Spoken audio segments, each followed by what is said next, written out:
G'day everyone, welcome to another CSBP Fertilisers Market Update. I'm Gray Johnston, joined as always by our Sales Strategy and Reliability Manager, Ben Sudlow. Hello Ben. G'day Gray, how are you today? Very well, thank you. We've got a bit to talk about on the local side today, but let's talk global markets and maybe start with our favourite friend, nitrogen. What's happening in the world of seaborne nitrogen? It's definitely the favourite, given it's coming into the time when we're buying a lot and continue to buy a lot through to the winter application season. Since we last spoke, nitrogen prices have definitely softened, as we typically do. Talk about India, they'd just come in. There was idea that they may come back to the market. They haven't come back to buy another lot in the last couple of weeks, and without them in the market, it's just taken the top of enthusiasm off the price, and it's down about $20 from when we spoke about a couple of weeks ago. You know, today the Aussie dollar is just over 62 cents, and we saw it tip over 64 cents a couple of weeks ago. So, you know, the net of all of that is the prices are down in Aussie dollar terms, period to period, about around 10 Aussie dollars. Okay, so that's pretty clear. We've had a reduction in the FOB, somewhat offset by uplift in or a depreciation in Aussie, so it causes overall a net strengthening effect in the price. Those two things somewhat offsetting each other, but overall a reduction in the landed Aussie price of urea is what I read. Yeah, that's right, Gray. And I think that the tipping point now, as we sit here, you know, as we go into the main, where we're pricing most of our cargoes, is all the traders are still sitting going, does India come back in again? And, you know, while prices slid down, if they come back in shortly, you know, maybe that holds the price firm and sees it move back up again. Conversely, if they hold back out, prices might continue to slide down. Okay, as always, watch this space. Yeah.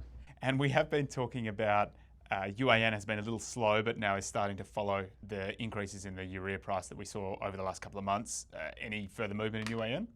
No, it's pretty much like we spoke last couple of times. Very well priced relative to urea. Still plenty of stock available for May, June collection right now. Moving from nitrogen onto phosphates and potash, anything of note to talk about in either of those nutrient categories? Look, phosphates, we got a little bit of stuff still to come. Prices have been probably edging up slightly, but you know the game's just about finishing for WA now. Potash, you know, we've seen prices move back up again, and there was an announcement over the last 24 hours where Canpotex, who is the largest supplier globally to the market and supplies the majority of product into the Australian market. They announced in early January that they were fully committed to March. They've announced over the last 24 hours that they're fully committed now to the end of June. So that clearly indicates they are seeing a fairly tight supply market through to the end of June at least. And, you know, one would expect, as it's already going, that's starting to move through to price. So a good wrap up there of the seaborne nitrogen, phosphate and potash markets. As it relates to our local pricing, in the last time we spoke, we shared a reminder you can access our price list online, and the only one of those prices that's changed in that period of time is the urea price has been reduced. That's now our list price for a collection of a small volume on the day is now at $881 a tonne. But remember, you can jump on the website csbpfertilisers.com/fertiliser/prices to grab those list prices, and for a more sophisticated bundle of products or different collection timings, get in touch with a local account manager. So that brings us more to some of the factors at a local level. And Ben, we had an announcement last week that CSBP will be putting its superphosphate manufacturing plant into care and maintenance. So a sort of a cessation, at least temporarily, of superphosphate manufacturing in Western Australia. There's some information on our website where you can we share a bit of the information around what some of the factors are behind that. But perhaps for this audience, worth touching on some of the factors that led to CSBP making that decision. Yeah, sure, Gray. The single supermarket that's been supplying the pasture market in WA has been on a pretty steady decline from 2005, 6, thereabouts. And with that decline in number of sheep, we've definitely seen a decline in single super.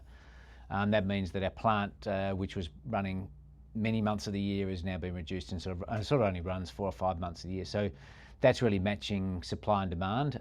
So that's been the market implication. The other two factors that we've seen over the last 3 or 4 years is rock phosphate, which is the primary source of phosphate that we bring in to make single super. In times gone by, that has been relatively inelastic to price, and things like MAP and DAP prices go up and rock phosphate price will be pretty stable.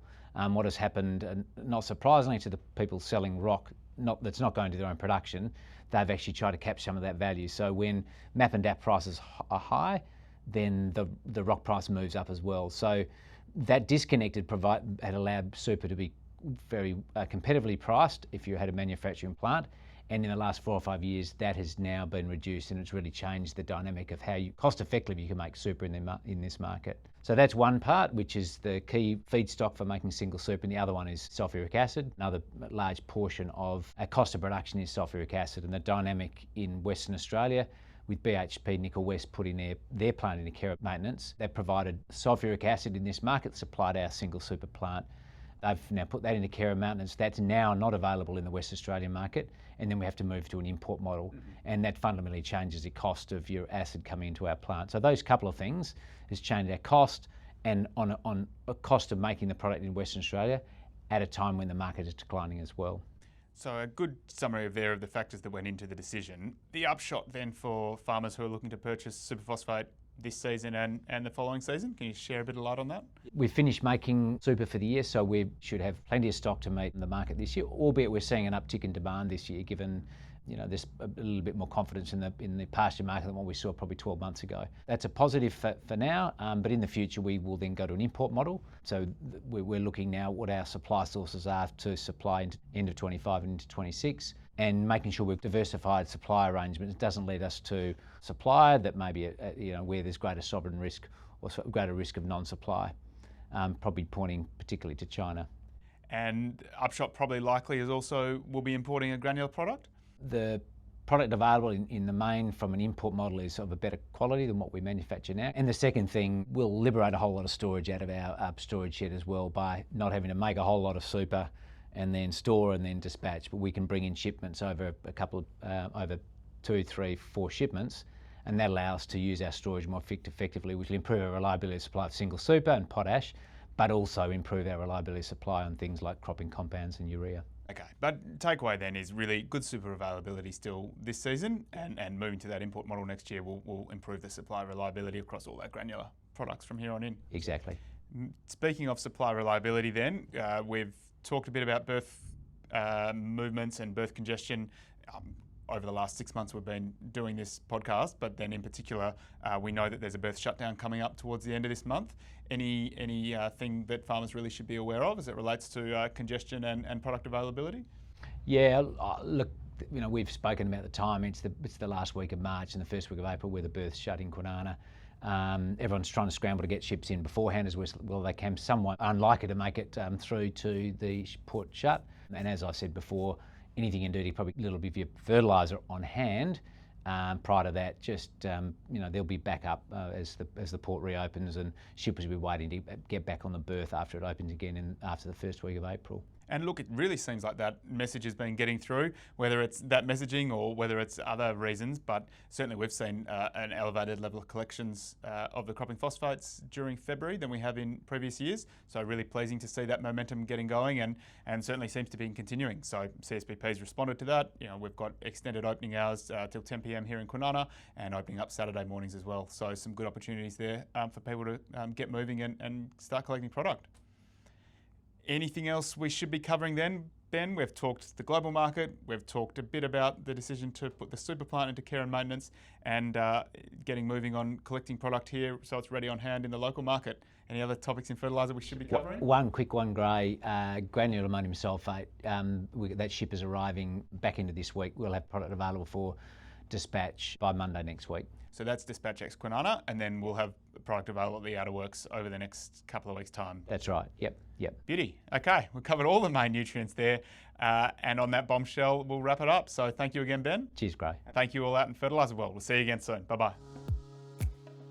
This podcast is provided as general information only. The content of this podcast is not a recommendation and has been prepared without taking your objectives or circumstances into account. Before acting on the content of this, you should consider its appropriateness to your circumstances and seek independent advice.